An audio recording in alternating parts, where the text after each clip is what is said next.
इंदौर जिले में स्वीप अभियान के अंतर्गत मतदान का प्रतिशत बढ़ाने के लिए कलेक्टर एवं जिला निर्वाचन अधिकारी आशीष सिंह के मार्गदर्शन में अनेक अनूठी पहल की जा रही है।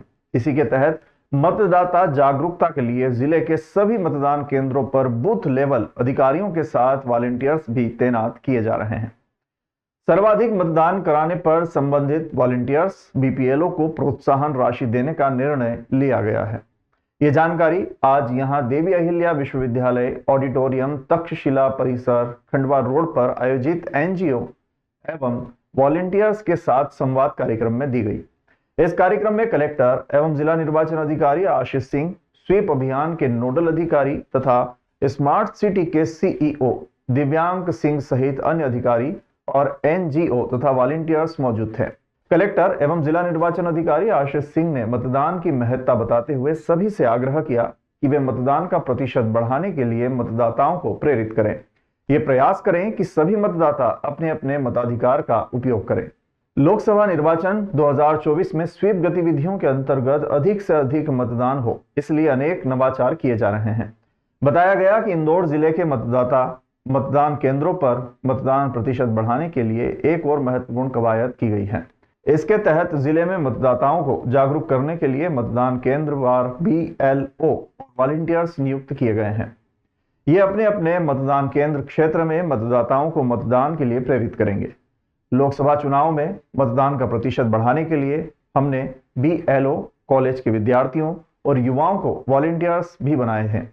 पूर्व के चुनाव में जिन मतदान केंद्रों पर कम मतदान हुआ है, वहां विशेष ध्यान केंद्रित किया जाए। कलेक्टर एवं जिला निर्वाचन अधिकारी आशीष सिंह ने कहा कि शहरी क्षेत्र के मतदान बूथों पर न्यूनतम 75% से अधिक तथा ग्रामीण क्षेत्रों में न्यूनतम 80% मतदान का लक्ष्य रखा गया है। लक्ष्य प्राप्त करने के लिए बीएलओ, वॉलंटियर्स एवं जागरूकता कार्यकर्ताओं की अहम भूमिका होगी। मतदान का लक्ष्य हासिल करने वाले ऐसे सभी बीएलओ को 5,000 रुपए की पारितोषिक राशि के रूप में दी जाएगी। मतदान प्रतिशत बढ़ाने में अग्रणी रहने वाले प्रथम 21 मतदान केंद्रों के वॉलंटियर्स को प्रोत्साहन राशि के रूप में 11,000 रुपए दिए जाएंगे। आज एक बहुत बड़ी बैठक सभी बीएलओस की और हमने लगभग 1200 वॉलंटियर्स लगाए हुए हैं। अलग अलग बूथ जिनको असाइन किए हुए हैं उनकी बैठक ली गई है और उसमें सभी को प्रेरित किया गया है कि हम लोगों को मतदाता जागरूकता और वोटिंग परसेंटेज को बढ़ाने के मामले में बहुत काम करने की आवश्यकता है। और निश्चित रूप से पूर्व के वर्षों में जिस तरीके से प्रदर्शन हुए हैं, जिसमें विधानसभा में भी हम लोगों ने 5% वोटिंग परसेंटेज बढ़ाया था, तो इस बार भी हमको वैसे ही प्रयास किए जाने की आवश्यकता है। इस हेतु बहुत आवश्यक है कि जो मतदाता पर्चियों का वितरण होता है, जो अगले 3-4 दिन बाद चालू होगा, उसको बहुत ढंग से किए जाने की आवश्यकता है। और निश्चित रूप से उसके लिए भी हम लोग प्रयास करेंगे कि 100% वोटर स्लिप बढ़ जाए। इस हेतु भी कुछ और नए इनोवेटिव प्रयास किए जाएंगे। और इसके साथ साथ जो कम वोटिंग परसेंटेज वाले पहले रहे हैं बूथ, वहाँ पर हमारे वॉलंटियर्स जाके काम करें और लोगों को मोटिवेट करें, ये आज इनसे अपेक्षा करी गई है। इसी क्रम में एक पारितोषिक योजना भी हम लोगों ने लॉन्च करी है कि जो भी बीएलओज अपने बूथ पर 75% से अधिक मतदान कराएंगे शहरी क्षेत्रों में और 80% से अधिक मतदान कराएंगे ग्रामीण क्षेत्रों में, चाहे वो जितनी भी संख्या में हो, उन सभी को 5-5 हज़ार रुपये एक सम्मान राशि के रूप में हम लोग उनको उपलब्ध कराएंगे। और इसके अलावा जितने भी वॉलंटियर्स हमारे साथ लगे हुए हैं उनको हम लोग सर्टिफिकेट और मेडल तो सभी को प्रदान करेंगे। और 21 जो वॉलंटियर सबसे अच्छा काम करेंगे, अर्थात जो सबसे अधिक मतदान अपने बूथ पर कराएंगे प्रतिशत के मामले में, उन सभी को 11-11 हज़ार रुपये सभी 21 वॉलंटियर्स को हम लोग प्रदान करेंगे। लोकसभा निर्वाचन 2024 अंतर्गत उज्जैन आलोट संसदीय क्षेत्र के लिए ईवीएम मशीनों का सेकेंड रेंडमाइजेशन बुधवार को कलेक्टर एवं जिला निर्वाचन अधिकारी नीरज कुमार सिंह, सामान्य प्रेक्षक ज्योति यादव और राजनीतिक दलों के प्रतिनिधियों की उपस्थिति में किया गया। रेंडमाइजेशन में उज्जैन आलोट संसदीय क्षेत्र अंतर्गत 8 विधानसभाओं के कुल 2097 मतदान केंद्रों को 2580 बैलेट यूनिट, 2579 कंट्रोल यूनिट और 2787 वीवीपीएटी का आवंटन किया गया। रेंडमाइजेशन की पूरी प्रक्रिया भारत निर्वाचन आयोग द्वारा निर्धारित ईएमएस पोर्टल पर की गई। इस दौरान उप जिला निर्वाचन अधिकारी महेंद्र कवचे, नोडल ईवीएम प्रबंधन बीआरओ के जिला सूचना एवं विज्ञान अधिकारी धर्मेंद्र जैन सहित राजनीतिक दलों के प्रतिनिधि उपस्थित थे। लोकसभा संसदीय क्षेत्र उज्जैन आलोट की विधानसभा, नागदा खाचरोद विधानसभा के 273 मतदान केंद्रों के लिए 341 बीयू तथा 368 वीवीपैट का आवंटन किया गया। महिदपुर विधानसभा के 262 मतदान केंद्रों के लिए 322 बीयू, 321 सीयू तथा 346 वीवीपैट का आवंटन किया गया। इसी प्रकार तराना विधानसभा के 238 मतदान केंद्रों के लिए 287 बीयू, सीयू तथा 309 वीवीपैट, घटिया विधानसभा के 279 मतदान केंद्रों के लिए 341 बीयू, सीयू तथा 367 वीवीपैट, उज्जैन उत्तर विधानसभा के 266 मतदान केंद्रों के लिए 330 बीयू, सीयू तथा 357 वीवीपैट। इंदौर एयरपोर्ट को बम से उड़ाने की धमकी मिली है। धमकी मिलने के बाद इंदौर पुलिस प्रशासन में हड़कंप मचा है, जिसके बाद एयरपोर्ट्स की सुरक्षा में लगे सीआरपीएफ के अधिकारी एयरपोर्ट की सुरक्षा बढ़ा रहे हैं। वहीं इसमें पुलिस की भी मदद ली जा रही है। वहीं एयरपोर्ट और उसके आसपास संदिग्ध व्यक्तियों से पूछताछ कर उनकी तलाशी ली जा रही है। दरअसल ये धमकी आरोपियों ने एक ईमेल के द्वारा दी है। दरअसल कल इंदौर एयरपोर्ट अथॉरिटी को एक ईमेल मिला जिसमें लिखा था कि एयरपोर्ट को बम से उड़ा देंगे। एयरपोर्ट में कई जगह बम लगाए गए जो कुछ ही देर में विस्फोट किए जाएंगे। वहीं पुलिस का कहना है कि इसी तरह के ईमेल कई जगह भेजे गए हैं और सभी जगह एयरपोर्ट को उड़ाने की धमकी दी गई है। फिलहाल अभी तक किसी ने इसकी जवाबदारी नहीं ली है और ना ही ईमेल में किसी का नाम लिखा था। फिलहाल इंदौर की एरोड्रम थाना पुलिस ने आईपीसी की धारा 507 के तहत मामला दर्ज कर जांच शुरू कर दी है। देखिए, कल हमें एयरपोर्ट अथॉरिटी द्वारा भी और साथ में सीआईएसएफ द्वारा भी हमको ये इंटीमेट किया गया था कि उनको एक ऐसा थ्रेट ईमेल रिसीव हुआ है जिसके अंदर किसी व्यक्ति द्वारा इंदौर एयरपोर्ट को टारगेट किया गया है। उसके पश्चात सीआईएसएफ की जो भी सिक्योरिटी ड्रिल्स रहती है उन्होंने वो सभी सिक्योरिटी ड्रिल्स पूरे किए जिसमें पुलिस भी पार्टिसिपेंट थी।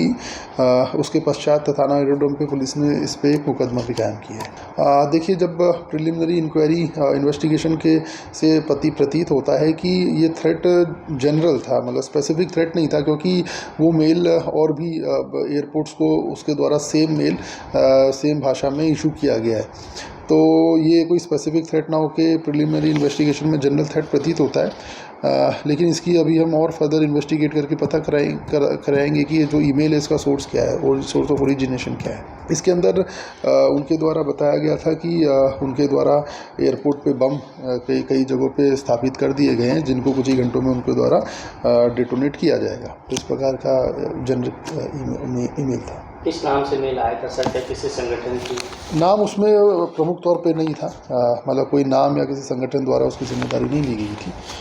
एक जनरल मेल था किसी व्यक्ति द्वारा। 4 मई से सभी सहायक रिटर्निंग अधिकारी, जिला अधिकारी सहित अन्य अधिकारी घर घर जाकर मतदाता पर्ची का वितरण करेंगे। ये निर्देश कलेक्टर एवं जिला निर्वाचन अधिकारी नीरज कुमार सिंह ने बुधवार को प्रशासनिक संकुल भवन में आयोजित वीडियो कॉन्फ्रेंसिंग में दिए हैं। कलेक्टर आशीष सिंह ने कहा कि मतदाता पर्ची के वितरण के लिए बीएलओ सुपरवाइजर और नियुक्त अधिकारी की बैठक आयोजित की जाए। सुनिश्चित करें कि मतदाता पर्ची का वितरण जिम्मेदार अधिकारी की निगरानी में ही किया जाए। कलेक्टर आशीष सिंह ने कहा कि मतदाता जागरूकता के लिए शुक्रवार को नगर निगम द्वारा साइकिल रैली का आयोजन किया जाए। साथ ही इस संबंध में सोशल मीडिया इन्फ्लुएंसर्स और गैर सरकारी संगठनों के साथ बैठक आयोजित कर उन्हें भी मतदाता जागरूकता अभियान से जोड़ा जाए। इंदौर सीट पर कांग्रेस प्रत्याशी बनाए गए अक्षय कांति बम के नामांकन वापस लेने के बाद अब कांग्रेस ने बड़ा ऐलान किया है। मध्य प्रदेश कांग्रेस अध्यक्ष जीतू पटवारी ने कहा कि इंदौर में पार्टी किसी का समर्थन नहीं करेगी। पटवारी ने यह भी बताया कि हम रैली करके जनता को सच बताएंगे। पीसीसी चीफ जीतू पटवारी ने कहा कि इंदौर में कल जो कुछ भी हुआ उसके बाद से मैं सो नहीं पाया हूं। हम जनता के बीच जाएंगे और उन्हें सच के बारे में बताएंगे। पटवारी ने यह भी कहा कि हम किसी को भी समर्थन नहीं करेंगे। हमारे पास नोटा का भी विकल्प मौजूद है। कांग्रेस के इस ऐलान से पहले यही कयास लगाए जा रहे थे कि कांग्रेस का नामांकन वापस होने के बाद पार्टी क्या किसी निर्दलीय उम्मीदवार का समर्थन करेगी या नहीं। हालांकि यह पार्टी की तरफ से सब कुछ साफ कर दिया गया है। जीतू पटवारी ने कहा है कि बीजेपी के अहंकार ने शहर को कलंकित किया है, इसलिए यह लड़ाई शहर के संस्कार और बीजेपी नेताओं के अहंकार के बीच है। इसलिए जरूरी है कि जनता आगे आए और बीजेपी को सबक सिखाए। कुल मिलाकर कांग्रेस ने जनता से नोटा के उपयोग का आह्वान कर दिया है। इंदौर शहर एकजुट हुआ कि कल की जो घटना घटी उसमें आपके सवाल हो सकते हैं, क्या हुआ, कैसे हुआ, बिक गया क्या, खरीद लिया गया क्या, दबाव आया क्या, कोई राजनीतिक प्रेशर था क्या, कोई संस्थागत प्रेशर था क्या, तो उनके शिक्षा संस्थानों की कोई बात हो गई होगी क्या चूक हो गई, कैसे आपने चयन कर लिया, सवाल है आपके मन में। पर ये सवाल महत्वपूर्ण है शहर के लोकतंत्र का कलंकित होना। क्या इंदौर शहर की जनता, जब बीजेपी को पता रहता है कि अभी हम नगर निगम में इतने भारी बहुमत से जीते, हम 5-8 हम विधायक हारे इंदौर शहर की लोकसभा के बड़े मार्जिन से हारे, इंदौर जनता ने उनको स्वीकार किया, उनको समर्थन दिया, हमने भी उसको आत्मसात किया, हमने कोई हल्का और छोटा वर्डिंग नहीं दी कभी। इंदौर शहर में जो जनादेश दिया उसको सर माथे पर, जिताया तो भी दिया, हराया तो भी दिया। पर ये परिस्थिति कि हम किसी को चुनाव ही नहीं लड़ने देंगे, मैं अनुरोध करता हूँ, कांग्रेस तो चुनाव ही नहीं लड़ रही है, हमारा तो फार्म निकल गया, पंजा है ही नहीं उसमें। बीजेपी को सबक सिखाने के कई ऑप्शन है। एक है कि इंदौर शहर तय करे कि बीजेपी को किस तरीके से, हम ये भी नहीं कहेंगे कि बहिष्कार करो चुनाव का, ये हमारी लाइन नहीं हो सकती, हम लोकतांत्रिक लोग हैं। पर ये जरूर है कि नोटा का ऑप्शन है शहर में। दाऊदी बोहरा समाज के 53वें धर्मगुरु मुफद्दल सैफुद्दीन साहब आज शाम को आलोट पहुंचे। आलोट पहुंचते ही समाजजनों ने आका मौला का भव्य स्वागत किया। इसके बाद वे बोहरा समाज के कुछ घरों में पहुंचे। इस दौरान भारी मात्रा में बोहरा समाजजन एवं अन्य समुदाय के लोग मौला के दीदार के लिए उपस्थित रहे। सैयदना साहब के पहली बार नगर आगमन को लेकर बोहरा समाज में खासा उत्साह देखने को मिला। समाज के सभी घरों को रोशनी से सजाया गया, बोहरा बाखल को भी सजाया गया। 103 वर्ष बाद किसी धर्मगुरु के नगर में आने से समाज में खुशी की लहर दिख रही है।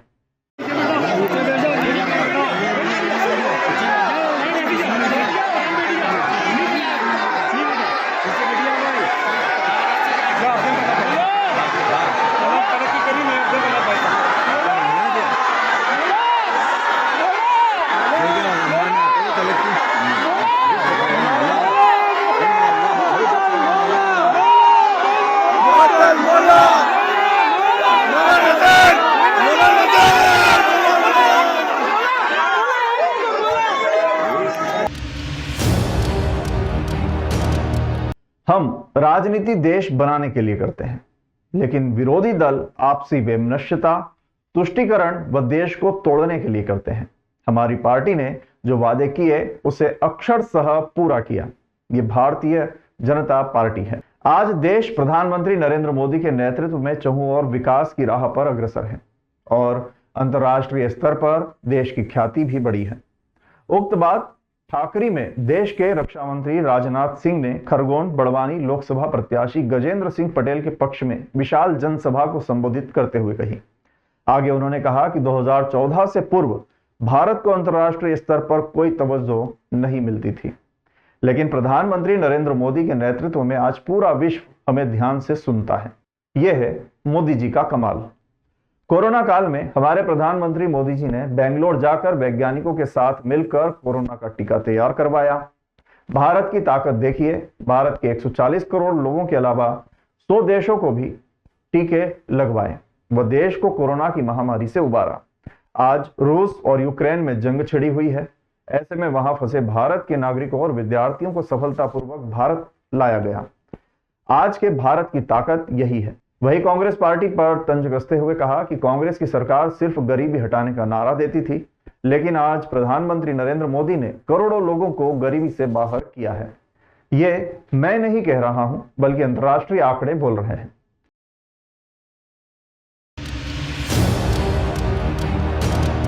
एरोड्रम रोड स्थित रतनबाग के साई मंदिर को 25 वर्ष पूर्ण हो चुके हैं, जिसे लेकर एक कार्यक्रम आयोजित किया गया। बीती शाम मंदिर परिसर में 26वां प्राण प्रतिष्ठा दिवस कार्यक्रम आयोजित किया गया। यहां श्री साई दर्शन सेवा न्यास द्वारा एक दिवसीय साई महोत्सव संजोया गया, जिसके अंतर्गत महाआरती की गई और इसके बाद भजन संध्या एवं भोजन प्रसादी का आयोजन किया गया। श्री साई दर्शन सेवा न्यास के सदस्यों ने बताया कि साई बाबा के इस मंदिर में हजारों लोगों की आस्था जुड़ी हुई है। क्षेत्र के तमाम लोग यहां दर्शन पूजन के लिए आते हैं और बाबा भी उनके सभी मनोरथ पूरे करते हैं।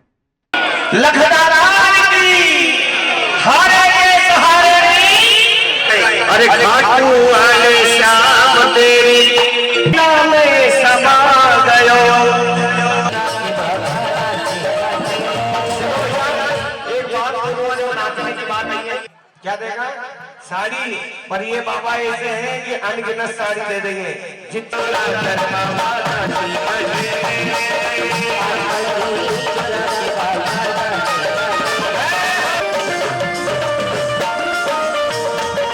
25 वर्ष पूरे हुए हैं और 26वां ये प्राण प्रतिष्ठा दिवस मनाया जा रहा है। आज सभी भक्तों में ज़बरदस्त उत्साह है। यहाँ पे प्राण भजन संध्या के पश्चात भोजन प्रसादी का भी आयोजन किया जा रहा है। श्री साईं दर्शन सेवा न्यास द्वारा ये सभी व्यवस्थाएं संचालित की जाती है और प्रत्येक रविवार को निःशुल्क ओपीडी हॉस्पिटल का भी संचालन किया जा रहा है। प्रातः सुबह साईं बाबा का प्रातः 9 बजे अभिषेक हुआ है। तत्पश्चात 12 बजे महाआरती का आयोजन था और संध्याकालीन 7:30 बजे से भजन संध्या प्रारंभ हुई है। और भजन संध्या के माध्यम से एक संदेश और दिया है कि सभी लोगों को अपने मत का प्रयोग करना चाहिए, मत का अधिकार भी करना चाहिए। क्या यह संभव हो सकता है कि सुदूर ग्रामीण आदिवासी बाहुल्य क्षेत्र में, जहां पालक कम पढ़े लिखे और शिक्षा जागरूकता का अभाव है, ऐसे स्थान पर शादी के इस मौसम में भीषण गर्मी के चलते भी सरकारी प्राथमिक स्कूल में बच्चे अप्रैल माह में शिक्षण सत्र के आखिरी दिन तक बड़ी संख्या में स्कूल आ रहे हैं? क्या ऐसे स्थान के सरकारी प्राथमिक स्कूल में उत्कृष्ट स्तर पर वार्षिक स्नेह सम्मेलन भी किया जा सकता है? तो हमारा जवाब होगा जी हां। मनावर के कुराड़ा खाल संकुल के टाकापुरा प्राथमिक विद्यालय की शिक्षिका प्रीति बाला पाटीदार और जन शिक्षक दीपेंद्र राजा पाठक ने अपने स्टाफ के सहयोग से इस असंभव से लगने वाले प्रयास को संभव करके दिखाया है। अपनी शाला में अभिनव प्रयास करते हुए उन्होंने 15 अप्रैल से 30 अप्रैल तक अजीम प्रेमजी फाउंडेशन के सहयोग से समर कैंप का आयोजन किया, जिसमें बच्चों को खेलकूद और सांस्कृतिक गतिविधियों के द्वारा शिक्षण संबंधी कई चीजें सिखाई गई। तो वहीं इस रोचक और अभिनव प्रयास के चलते बड़ी संख्या में प्राइमरी स्तर के बच्चे और अभिभावक दोनों शाला से जुड़े रहे और नियमित रूप से शाला आते रहे। इसके पूर्व इसी शाला ने प्राथमिक स्तर पर वार्षिक स्नेह सम्मेलन का आयोजन करके बच्चों की शाला और शिक्षा के प्रति रुचि बढ़ाते हुए पूरे मनावर ब्लॉक में पहली बार इस प्रकार का कमाल करते हुए इतिहास रच दिया। शासकीय प्राथमिक विद्यालय टाकापुरा संकुल केंद्र कुराड़ा खाल में अजीम प्रेमजी फाउंडेशन द्वारा 15 दिवसीय समर कैंप का आयोजन किया गया और यहां पर अब समापन हुआ। समापन समारोह में बतौर मुख्य अतिथि BRCC किशोर कुमार बागेश्वर, विशेष अतिथि सामाजिक कार्यकर्ता और साहित्यकार विश्वदीप मिश्रा, BAC तुकाराम पाटीदार और राष्ट्रीय कवि राम शर्मा परिंदा शामिल हुए।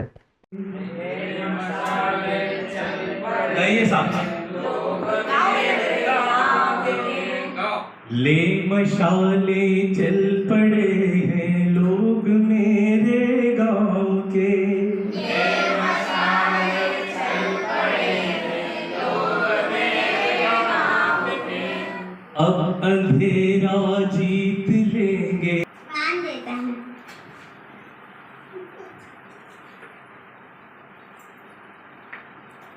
मुंह पटक के घर।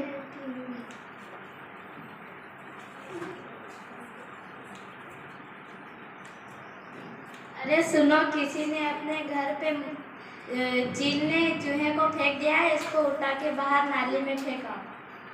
वो तो ठीक आया जीत गया KG1 और KG2 में बचपन मेरा बीत गया, KG1 और KG2 में बचपन मेरा बीत गया। स्कूलों में बच्चों की उपस्थिति 20 से 25% बची है और कई प्राइवेट स्कूलें तो बंद भी हो चुकी है, लेकिन इतनी गर्मी के बीच में बच्चों को नए नए आयाम से, नए नए तरीके से स्कूल से जोड़कर रखना और साथ ही बच्चे तो ठीक है, यदि किसी संस्था में अभिभावक भी दिल से अगर संस्था से जुड़ जाते हैं तो उस संस्था का भविष्य निसंदेह रूप से उज्जवल होता है। मुझे यहाँ पर दोबारा आने का सौभाग्य प्राप्त हुआ है। इसके पहले भी इस स्कूल ने इतिहास रचा था। धार जिले में प्राथमिक स्तर पर जो वार्षिक स्नेह सम्मेलन का कार्यक्रम था,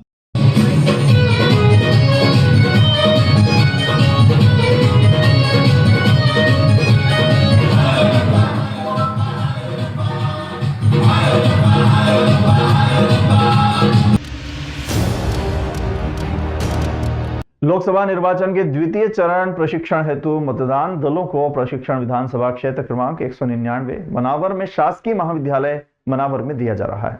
प्रशिक्षण में स्वास्थ्य विभाग के डॉक्टर दल द्वारा कर्मचारियों को सुरक्षा एवं सावधानी तथा आकस्मिक चिकित्सा हेतु आवश्यक दिशा निर्देश दिए गए। सहायक रिटर्निंग अधिकारी और विभागीय अधिकारी राजस्व मनावर राहुल गुप्ता द्वारा प्रत्येक कक्षा में जाकर मतदान कर्मियों से चर्चा की गई तथा मतदान संबंधी जरूरी प्रश्न पूछे गए। साथ ही सभी को गंभीरता से प्रशिक्षण लेने और मतदान के सभी नियम तथा प्रक्रिया को समझकर सफलतापूर्वक मतदान करवाने के लिए सभी को निर्देशित किया गया। प्रशिक्षण नोडल भरत जाजपुरे, आरसी पांटेल, प्राचार्य महाविद्यालय मनावर, सहायक नोडल तुकाराम पाटीदार, भागीरथ राठौर, देवेंद्र पांडे, तुकाराम किराड़े, दीपेंद्र पाठक, जगदीश वास्केल, मदन मंडलोई, संदीप भावसार तथा अन्य सभी व्यवस्था टीम यहाँ पर उपस्थित थी। उसको जिंदा कर, ठीक है। अब जैसे मान लीजिए दोबारा खाते हैं यहाँ पे कोई ऐसा हादसा हो, ठीक है, पर मान लीजिए चलते चलते कोई पेशेंट मतलब कोई भी आदमी फेंट हुआ।